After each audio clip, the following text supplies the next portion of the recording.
ఇక సూర్యాపేటలో BRS working president KTR మాట్లాడుతున్నారు. ఇప్పుడు లైవ్ చూద్దాం.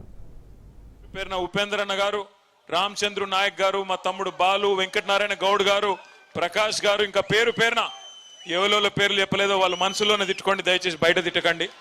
పేరు పేరున అందరికీ, వేదిక మీద ఉన్న మహా నాయకులందరికీ, వేదిక ముందుండి మరి రక్తం పంచుకొని పుట్టకపోయినా నా తోబుట్టుల కంటే ఎక్కువైన మా అన్నదమ్ములకు, ఆడబిడ్డలకు, పార్టీ కోసం రక్తం దారపోస్తున్న మా ఆడబిడ్డలకు, అన్నదమ్ములందరికీ పేరు పేరున హృదయపూర్వకంగా నమస్కారం.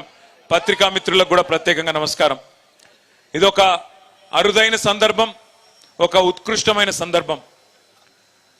తెలుగు రాజకీయాలు ఆంధ్రప్రదేశ్, తెలంగాణ కలిపి చూస్తే మన చరిత్ర సుదీర్ఘమైన చరిత్ర. ఈ దేశంలో చాలా కాలం, దశాబ్దాల పాటు తెలుగు వాళ్లను మద్రాసీలు అని పిలిచేది. కానీ దాన్ని మార్చిన నాయకుడు, ఆనాడు ఒక పార్టీ పెట్టి తెలుగు వాళ్ళు కూడా భారతదేశంలో ఉన్నారు అని చెప్పిన నాయకుడు అన్న నందమూరి తారక రామారావు గారు. ఆ తర్వాత ఈ దేశంలో తెలంగాణ కంటూ ప్రత్యేకమైన అస్తిత్వం ఉన్నది, ఇక్కడ ఈ దేశంలో తెలంగాణ అనే పౌరుషాల గడ్డ ఉన్నది అని ఎలుగెత్తి చాటిన నాయకుడు మన నాయకుడు గౌరవనీయులు పెద్దలు కేసీఆర్ గారు అన్న మాట నేను గుర్తు చేస్తా ఉన్నా. నేను ఎన్టీఆర్ గారి పేరు ఎందుకు తీసుకున్నానంటే దానికి ఒక ప్రత్యేకమైన సందర్భం ఉంది. ఈ 76 ఏళ్ల భారతదేశ స్వాతంత్రానంతర రాజకీయ చరిత్ర చూస్తే 2 పార్టీలు, తెలుగు గడ్డ నుంచి పుట్టిన పార్టీలు విజయవంతంగా 25 ఏళ్ల పైచిలుకు ప్రస్థానాన్ని కొనసాగించిన పార్టీలు 2. ఒకటి అన్నగారు పెట్టిన పార్టీ తెలుగుదేశం. సరే, ఇవాళ అటుపక్కకి వెళ్ళిపోయింది, అక్కడే ఉంది. కానీ ఇక్కడ మళ్ళీ 2వ పార్టీ మన నాయకుడు ఎగిరేసిన గులాబీ జెండా నుంచి తెలంగాణ వారి గుండెల్లోంచి పుట్టిన పార్టీ మన పార్టీ బీఆర్ఎస్ పార్టీ. ఆనాడు ఇవాళ చాలా మంది చాలా మాట్లాడొచ్చు. జగదీష్ అన్న చెప్పినట్టు ఇలా ఎవడు పడితే వాడు, భూమికి 3 ఫీట్లు ఉన్నోడు కూడా చాలా మాట్లాడుతున్నాడు అసెంబ్లీలో. భూమికి 3 ఫీట్లు కూడా లేడు, కానీ మరుగుజ్జు వాడు కూడా మాట్లాడుతున్నాడు. మరుగుజ్జు అంటే నేను మరుగుజ్జులను అవమానిస్తలేను, రాజకీయ పిగ్మీ అంటున్నా. కేసీఆర్ మోకాలెత్తు కూడా సరిపోనోడు కూడా ఇవాళ ఓహో ఆహా అని చెప్పి గర్జిస్తా ఉన్నాడు.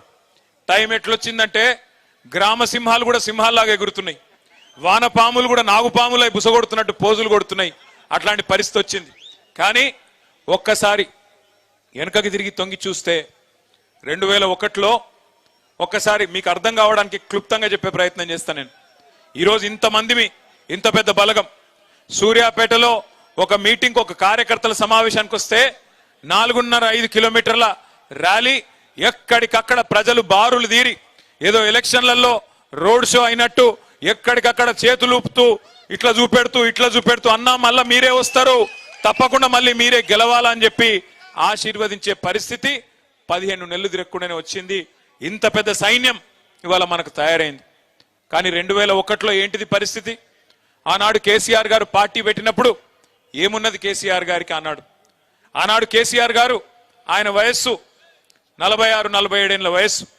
పార్టీ పెట్టినప్పుడు ఒక రాజకీయ పార్టీ పెట్టాలంటే నిజంగా చెప్పాలంటే దుస్సాహసం.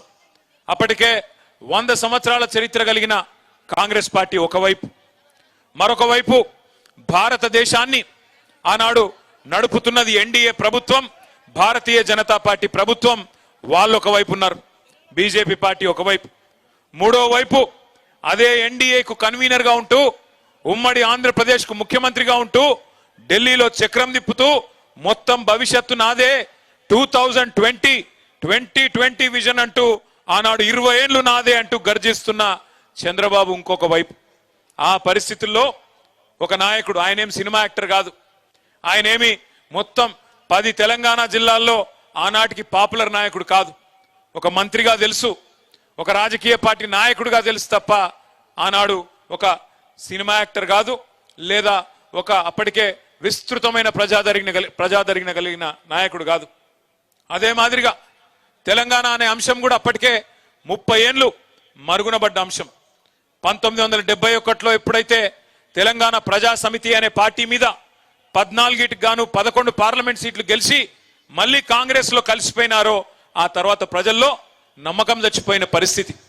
తెలంగాణ సమాజమే మళ్ళీ తెలంగాణ వస్తది అంటే ఒక నమ్మకము లేని పరిస్థితుల్లో 2001లో గులాబీ జెండా ఎగిరేసి ఒక్కడుగా బయలుదేరి శూన్యం నుంచి సునామీ సృష్టించి తెలంగాణ సాధించిన మహానాయకుడు కేసీఆర్.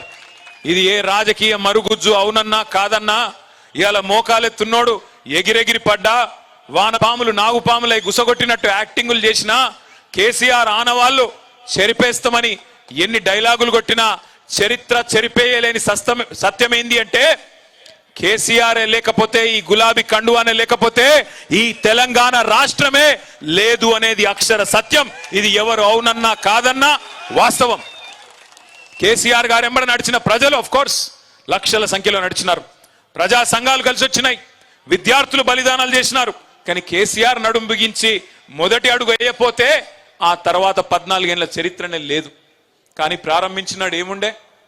మనీ పవర్ లేదు, మజిల్ పవర్ లేదు, కులబలం లేదు, ధనబలం లేదు, చూపెట్టే మీడియా లేదు. ప్రతికూల శక్తులన్నీ తెలంగాణ వద్దని కోరుకునే శక్తులందరూ హైదరాబాద్లోనే అడ్డాబెట్టి ఎట్లా నడుపుతావో చూస్తాం, తొక్కి పారేస్తాం నిన్ను అని ఒకవైపు హుంకరించడాలు, మకల ఉట్టింది పుబ్బల పోతది అని శాపనార్థాలు.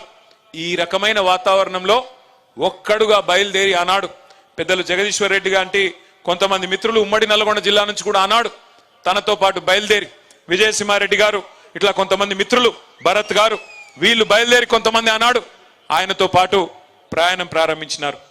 ఒక్కొక్క అడుగే మరి వేసుకుంటూ 14 ఏళ్ళు. నిజంగా చెప్పాలంటే 25 ఏళ్ల టిఆర్ఎస్ పార్టీ చరిత్ర, బీఆర్ఎస్ గా ఈ రోజు ఉన్నాం. చరిత్ర చూస్తే 3 పాత్రల్లో కూడా విజయవంతమైన ఒకే ఒక్క పార్టీ భారతదేశంలో మన పార్టీ మాత్రమే. మొదటి 14 ఏళ్ళు ఉద్యమ పార్టీగా విశ్వరూపాన్ని చూపెట్టి భారతదేశానికే, దేశంలోని అన్ని వర్గాల ప్రజలకు ప్రజాస్వామ్యబద్ధంగా తమ కోరికలు నెరవేర్చుకోవచ్చనే ఒక అద్భుతమైన ఉద్యమ రూపాన్ని ఆవిష్కరించిన పార్టీ ఉద్యమ పార్టీ టిఆర్ఎస్. ఆ తర్వాత 10 ఏళ్ల పాటు అధికారం ఇస్తే పేదల కోసం ఎట్లా పనిచేయొచ్చు, ప్రజల కోసం ఎట్లా పనిచేయొచ్చు, స్వల్ప కాలంలోనే అన్ని అనుమానాలు పటాపంచలు చేస్తూ భారతదేశంలోనే నంబర్ 1 రాష్ట్రంగా ఎట్లా నిలపొచ్చు అని చూపెట్టిన నాయకత్వం కేసీఆర్ నాయకత్వం. అదేవిధంగా 15 నెలల కిందట అధికారం పోయింది, ప్రతిపక్ష పాత్రలోకి వచ్చినాం. ప్రతిపక్షంలోకి వచ్చిన తర్వాత ఇవాళ చిట్టినాయుడు ఏం చెప్తున్నాడు టీవీలలో? అటో చెంప ఇటో చెంప వాయిస్తున్నారు. నన్ను కూర్చోనిస్తలేరు, కుర్చీలో కూర్చున్నానో లేదో, నన్ను బతకనిస్తలేరు అంటే ప్రతిపక్ష పార్టీగా కూడా ఇవాళ ప్రజల పక్షాన ఎలుగెత్తి పోరాడుతున్నది అసెంబ్లీలో గాని బయట గాని ఒకే ఒక్క పార్టీ బీఆర్ఎస్ పార్టీ మాత్రమే. ఒక్క మాటలో చెప్పాలంటే ఇవాళ ప్రతి తెలంగాణ బిడ్డకు గుండె ధైర్యం ఈ గులాబీ జెండా అనే మాట గంటా పదంగా మనందరం గర్వంగా చెప్పుకోవచ్చు. అట్లాంటి ఈ గులాబీ జెండా ఎగిరి 24 ఏళ్లు నిండి 25వ సంవత్సరంలోకి వచ్చే నెల 27 తారీఖు నాడు అడుగుపెట్టబోతా ఉన్నాం. ఇవాళ మనకు ఉద్యమము కొత్త కాదు, అధికారము కొత్త కాదు, ప్రతిపక్ష పాత్ర కొత్త కాదు. కానీ ఇవాళ మనకు తిరిగి అధికారం కావాలని కోరుకోవడం మన కోసం కాదు. నేను 10 ఏళ్ళు మంత్రిగా పనిచేసిన, జయేశ్వర్ రెడ్డి గారు 10 ఏళ్ళు చేసినారు. ఈ వేదిక మీద కూర్చున్న వాళ్ళందరూ ఎమ్మెల్యేలు అయినారు, జెడ్పీ చైర్మన్లు అయినారు, ఊహించకుండా ఎమ్మెల్సీలు అయినారు, రకరకాల పదవులు వచ్చినాయి, జెడ్పీటీసీలు అయినారు, మున్సిపల్ చైర్మన్లు అయినారు, రకరకాల పదవులు వచ్చినాయి. ఇవాళ బీఆర్ఎస్ పార్టీ కొట్లాడుతున్నది, బీఆర్ఎస్ పార్టీ తిరిగి కావాలని కోరుకుంటున్నది అధికారం మన కోసం కాదు. ఆనాడు టిఆర్ఎస్ పుట్టుక చరిత్రలో ఒక అనివార్యమైన పరిస్థితిలోంచి వచ్చిన ఒక సందర్భం. ఇవాళ కూడా తిరిగి బీఆర్ఎస్ కు అధికారం కావాలని కోరుకోవడం మన కోసం కాదు, తెలంగాణ కొరకు ఒక చారిత్రక అవసరం ఖచ్చితంగా ఉన్నది. ఈ కర్కశ కాంగ్రెస్ పాలనను ఖచ్చితంగా మళ్ళీ వీళ్ళ పీడను వదిలించాలంటే గులాబీ జెండాతోనైతే తప్ప ఇంకో జెండాతోని కాదు అనే మాట ఇవాళ ప్రజలు గుర్తించినారు. అందుకే ఎక్కడ పోయినా ఈ 15 నెలల్లో, ఎక్కడికి పోయినా ఈ 15 నెలల్లో సరే మనం దెబ్బతిన్నాం, అసెంబ్లీలో ఓడిపోయినాం, ఉమ్మడి నల్గొండ జిల్లాలో ఒక సూర్యాపేట తప్ప 11 స్థానాలు కోల్పోయినాం. పార్లమెంటుకు పోయినాం, పార్లమెంట్లో 2 సీట్లు ఓడిపోయినాం. మొత్తం రాష్ట్ర వ్యాప్తంగా 1 సీటు కూడా రాలేదు. చాలా మంది అన్నారు అయిపోయింది, వీళ్ళ పని అయిపోయింది, ఇక ఉన్న ఎమ్మెల్యేలు వెళ్ళిపోతారు, ఎమ్మెల్సీలు వెళ్ళిపోతారు, అసలు పార్టీయే మూతబడుతుంది అనే మాట కూడా మాట్లాడినారు. కానీ ఒక ఫినిక్స్ పక్షి కదా, ఎట్లా లేసి మళ్ళీ ఆకాశాన్ని అందుకునే విధంగా అద్భుతంగా తన పోరాట పటిమతోని ముందుకు సాగుతుందో అదే విధంగా ఇవాళ కదం దొక్కి అటు కాంగ్రెస్ కు ఇటు బీజేపీకి కాలరాత్రులు చూపెడుతున్న మీ అందరికీ హృదయపూర్వకంగా తలలు వంచి శిరస్సు వంచి నేను నమస్కారం చేస్తా ఉన్నా. హైదరాబాద్ లో ఉన్న మేము ఒక్క పిలుపునిస్తే, ఒక్క నిరసన కార్యక్రమానికి పిలుపునిస్తే ఇవాళ క్షేత్రస్థాయిలో కేసులు పెట్టినా, ఎవడు బెదిరించినా, ఎవడు ఏమన్నా భయపడకుండా పోరాడుతున్న మీ అందరికీ హృదయపూర్వకంగా నేను మళ్ళొక్కసారి శిరస్సు వంచి నమస్కారం చేస్తా ఉన్నా. ఇది సామాన్యమైన విషయం కాదు మీరు చేస్తున్న పోరాటం. ఎందుకంటే మీరు చూస్తా ఉన్నారు, ఒక వికృతమైన మనస్తత్వం కలిగిన ముఖ్యమంత్రి.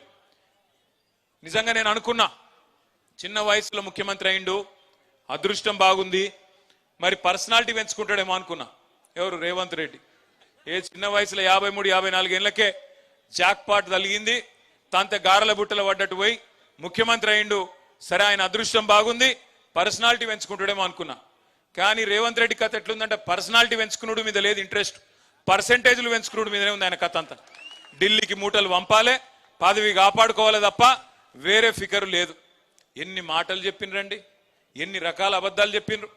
మొన్న ఒక మిత్రుడు వచ్చినాడు, మీ నల్గొండ జిల్లా వాసే, బాగా రాస్తాడు, మంచి రైటర్, ఇక పేరెందుకులే కానీ ఆయన వచ్చి, ఆయన ప్రభుత్వ ఉద్యోగంలో ఉన్నాడు. ఆయన వచ్చినాడు, కొద్దిసేపు ఏదో ముచ్చట పెడుతున్నాం. నేను అడిగిన, అన్నా మరి ఏమైందే మీ నల్లగొండలో? కేసీఆర్ గారు చరిత్రలో ఎన్నడూ లేని విధంగా నల్లగొండని ఇంత బ్రహ్మాండంగా చేసిండు కదా, టైలెండ్ గ్రామాలకు నీళ్లు రాకపోతుండే, గోదావరి నీళ్లను కాళేశ్వరం ప్రాజెక్టు కట్టి తుంగతుర్తి, ఇక్కడే ఉన్న సూర్యాపేట, కోదాడలోని చివరి మడి దాకా నీళ్లు తీసుకొచ్చి 2.5 లక్షల ఎకరాలకు 2 పంటలకు నీళ్లు ఇచ్చిండు కదా, ఏమైంది అని అడిగిన. అట్లే ఒక్క మెడికల్ కాలేజీ లేని నల్లగొండ ఉమ్మడి జిల్లాకి 3 మెడికల్ కాలేజీలు ఇచ్చిండు కదన్నా, ఏమైంది అని అడిగిన. దామెరచెర్ల లాంటి అద్భుతమైన విద్యుత్ కేంద్రం కట్టిండు. మొత్తం తెలంగాణలోనే ఉన్న ఒకే ఒక్క అల్ట్రా మెగా పవర్ ప్రాజెక్టు ఒక టౌన్షిప్పే కట్టినాడు. మరి అంత పెద్దది కడితే మిర్యాల కూడా ఎందుకు పోయింది అని అడిగిన. ఆలేరులో, భువనగిరిలో మరి ఆ ప్రసిద్ధ సుప్రసిద్ధ ధార్మిక క్షేత్రమైన యాదాద్రిని అంత అద్భుతంగా బహుశా మనం ఎవ్వరం కూడా కలగనని విధంగా అద్భుతంగా తీర్చిదిద్దిండు కదా, అదెందుకు పోయింది అని అడిగిన. ఆయన ఏం చెప్పిండో తెలుసా నాకు? అన్న ఏం లేదే, మీరేమనుకోనంటే క్లుప్తంగా రామాయణం కదా, కట్టే కొట్టే తెచ్చే అని చెప్తారు కదా 3 ముక్కల్లో, నేను కూడా అట్లే చెప్తా అన్నాడు. చెప్పు అన్న. ఏమైంది అంటే ఆయన చెప్పిన మాట ఏంటంటే, మీ నల్లగొండ జిల్లా బిడ్డ ఆయన ఏమన్నాడంటే 3 పదాలు, కట్టే కొట్టే తెచ్చే లెక్క, అసూయ ద్వేషం ఆశ. అసూయ ద్వేషం ఆశ, ఈ 3 పనిచేసినాయి అన్న అన్నాడు. అంటే ఏంది అని నేను. అసూయ అంటే ఈ మల్లన్నాడు చూసినావు, అబ్బా అధికార పార్టీలకు రాగానే కొత్త కారు కొన్నాడు రా, కొత్త ఇల్లు కట్టిండ్రా, ఆయన కూడా కట్టుకునే ఉంటాడు అనేటోడు.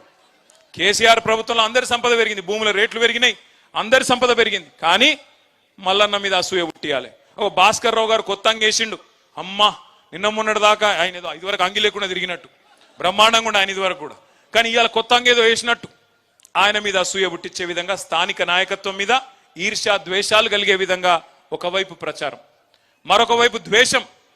ఏదో కేసీఆర్ గారు ఈ రాష్ట్రాన్ని ఆయన కుటుంబం కోసమే తెచ్చుకున్నాడు, ఆయన ఎవరిని కలవడట, అహంకారం అట, కుటుంబ పాలనట, లక్షల కోట్లు దోసుకపోయిందంట అని కేసీఆర్ గారి మీద ఏదో దొరనట, దొరపాలనట అని చెప్పి ద్వేషం నిండే విధంగా అగ్రనాయకత్వం మీద ఇంకోవైపు విష ప్రచారం. మూడోది ఆశ. కేసీఆర్ 10,000 ఇస్తుండు కదా, నేను 15,000 ఇస్తా. కేసీఆర్ ₹1,00,000 ఇస్తుండు కదా పెళ్లికి, నేను తులం బంగారం ఇస్తా. కేసీఆర్ 2,000 ఇస్తుండు కదా పెన్షన్, ముసలోను